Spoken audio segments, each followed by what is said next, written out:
के देखलुए जा दिलवा दीवाना हो गइल।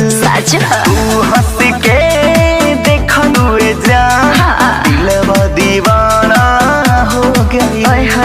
तोहरा गली में रोजो हमरो, तोहरा गली में रोजो हमरो आना जाना हो गइल। तू जब से देखलया जान दिलवा दीवाना हो गइल।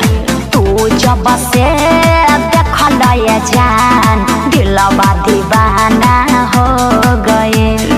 तोहरा घरे हमरो आइल, तोहरा घरे हमरो आइल, अब तो बहाना हो गइल। तू हंस के देखलुए जा दिलवा दीवाना हो गइल।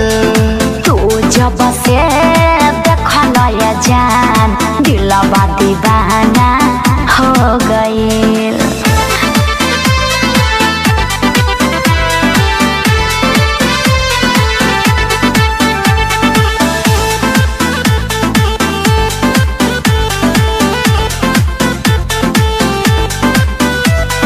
पहला नजर में भइनी पागल देखी के तोहर रूप हो।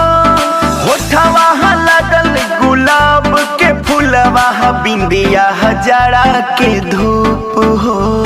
बिंदिया हजारा के धूप हो, बिंदिया हजारा के धूप हो।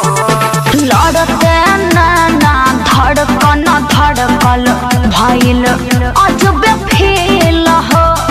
चोर बन के चोरी कली हला जानो हमारा दिल हो, जानो हमारा दिल हो, जानो हमारा दिल हो।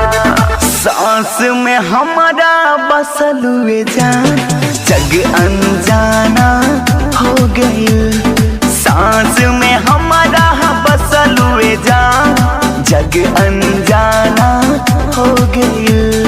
तोहरा घरे हमरो आइल, तोहरा घरे हमरो आइल, अब तो बहाना हो गइल। तू हंस के देखलुए जा दिलवा दीवाना हो गइल।